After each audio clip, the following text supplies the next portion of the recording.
Yo, what's up guys, and welcome to basically a tutorial on how to use Source SDK, otherwise known as Hammer, which we'll be looking at today, because Hammer is the best, obviously, if you're going to use Source SDK. Although you could make models yourself, it's not a big issue. So the way you do it is, when you're on Steam, this is a different layout, but it's basically the same, except my downloads wouldn't be down here. It's rather you have to go to downloads in here, but still it's the same. So go down to tools, it should say some number there, and what you're looking for in here are the Source SDK stuff. So the ones you're looking for is Source SDK base 2006, and Source SDK base 2007. If you're doing CSGO, which I probably will do now, download it. CSGO SDK. If you're doing Half-Life, the original Half-Life SDK. But I'm not doing that because it's complicated to set up and I can't be bothered. So what we'll be doing, we'll do CSGO. So just right-click on it or double-click it and launch it. And what you should see, just making sure I'm recording still. Okay.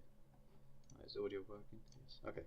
Just making sure this is a new setup I'm going with, so I'm going to make sure everything's working. So you should see this appear. It says it's like a very old looking box, and it should look like this. So you have Hammer World Editor, Model Viewer, and Face Poser, and Getting Started Going on this. You don't need these two. I'll be explaining everything how to get started. So we're going to use Hammer World Editor. So we'll double click on that.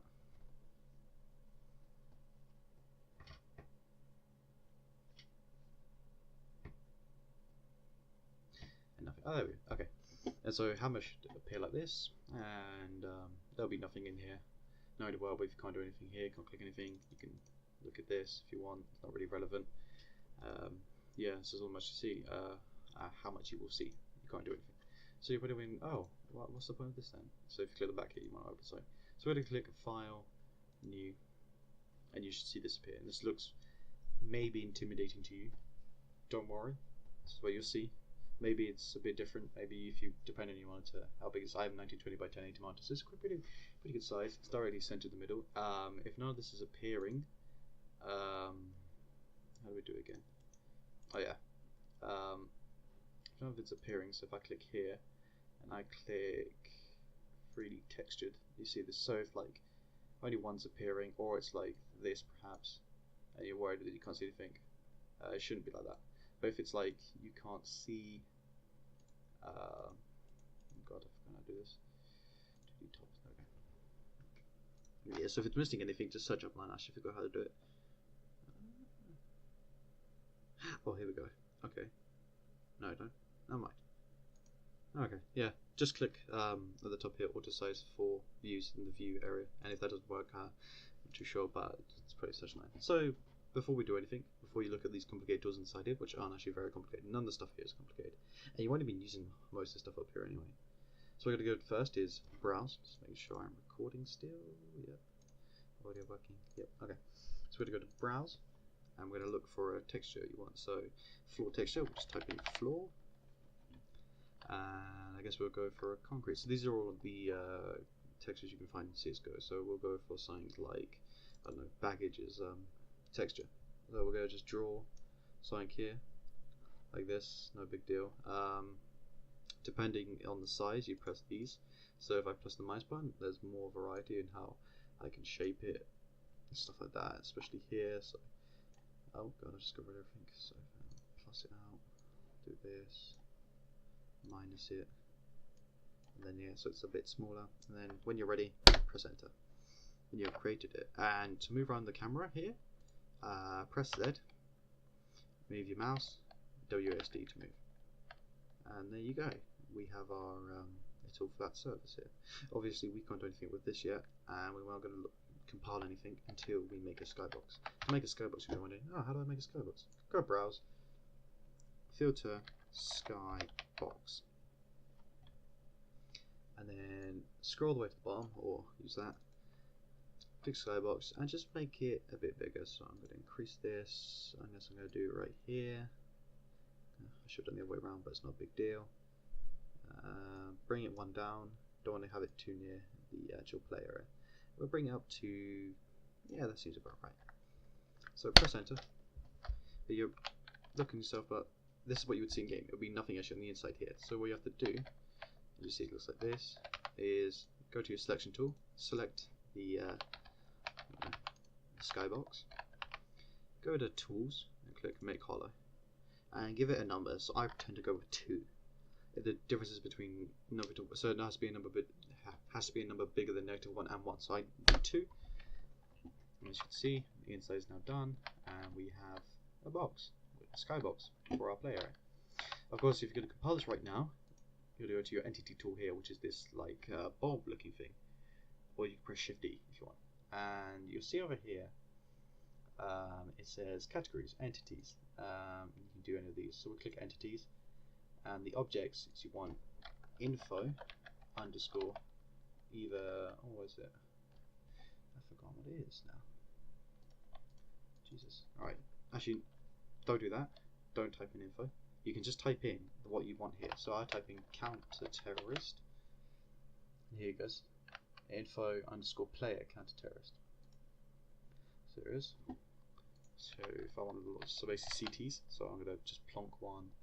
I'm going to make it more accurate. Where's that then? Right. Plonk one there. So plonk 2. I did plonk 2. So there you go. It's one. We have a counter-terrorist spawn, so you can add a bit more. So 3, 4, 5, because we have 5 spawn, and you can click on them and make them more accurate, so they align to the grid, which is what I do because I have OCD. Okay. Okay, so now you have 5 players spawn this side, and you might want to make it as more accurate as you want. I'm not really bothered. So the other side, obviously, you're going to click your entity tool, because you don't just having thingamajig. Just counter-terrorist. So you type in terrorist, and you're looking for info underscore player underscore terrorist, and of course go to your entity tool. And I'm going to click there.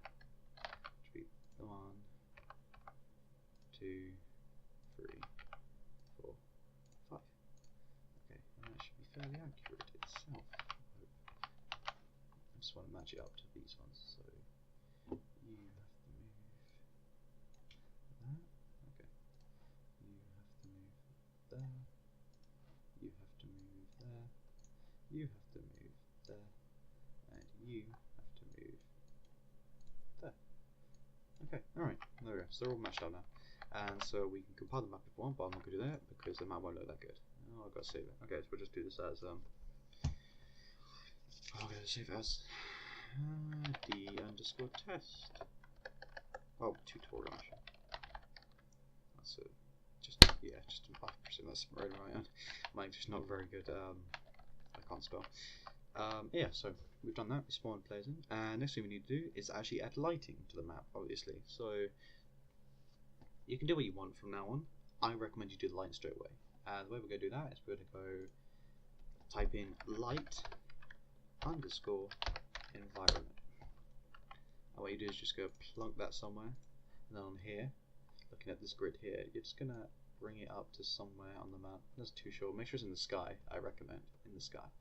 So I'm just going to bring it over to this corner here, which would be right above me. That's good. Okay. Anyway, what you do, you click your selection tool, double click on the light entity object, and you're going to see this pitch your role, pitch and all this stuff. The rest of it doesn't matter unless you want to change the colouring for the map, which I'm not really going to do because I'm not bothered about it. So we're going to go click on point at here. I'm going to move this to the side, and you see this little crosshair appears, and we're going to click somewhere on the map where we want the light to be pointed. So I'm going to point it over here. You click apply, and you should see these numbers appear in the pitch and the pitch of your roll. And so that's the angle which light will point at in the game. If we wanted to, we could add some, I guess, walls. So I'm going to add some walls, and I'll cut back to when I'm finished, I guess. Okay, so I've just added some random blocks, not too big of an issue. Yeah, I really just hope the AI in game doesn't actually fall off the edge, which I might have to just add a wall on the edge to fix. That's not a big issue. So, of course, if you're doing a 1v1 map, which is what I'm going to be doing, just add a wall on the outside, really. So I'm going to make this actually a bit bigger, so I can just do one clean scoop like that, and yes, that should be fine. It's going to appear there. Hopefully they don't get trapped. No, they shouldn't.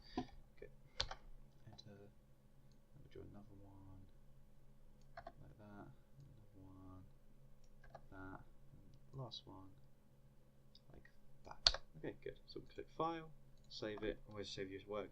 Trust me, many times this crashed. It does crash a lot, to be fair. And we're going to go for File, and we're going to hit Run Map. And we hit OK. Hopefully OBS actually picks this up. I really hope it does, otherwise I'm going to be very upset with myself. Please pick it up. It should. It has on display catcher. I don't know.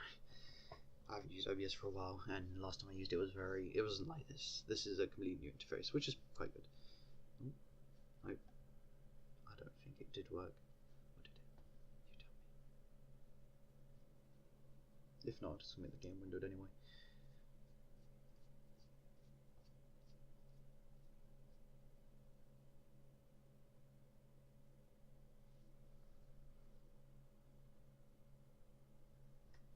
My screen's flickering now. Okay, there we go.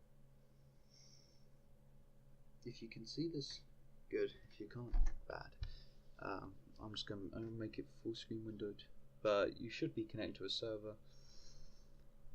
Your map tile will appear, it'll tell you what it is, all that good stuff. I'm just gonna wait to drop in. So once you're in, choose a team, auto select, and it may do this. It may restart. That's only because it's loading up map assets. I'll do it very quickly. So we'll click CTs. Just go to Barnes. And yeah. MP install warm up time. Okay. Does this capture that? I do not know. I do not know. I hope it does. Give me a second. I don't think it does. I'm just gonna make this windowed anyway. Video settings. Windowed. Right. This should capture now. Hopefully.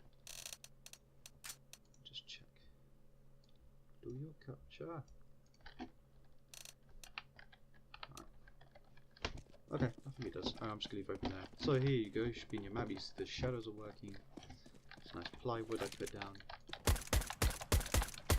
There's no other smooth gameplay for you either, because, well, 30 FPS I guess. I don't really want to record this even though I'm getting like 280-ish frames. Yeah, so you should be in a game. If you have bots, you can fight the bots, and it should work like this. And there we go. So we're done for the tutorial, I guess. And I'll see you guys in the next video. Peace.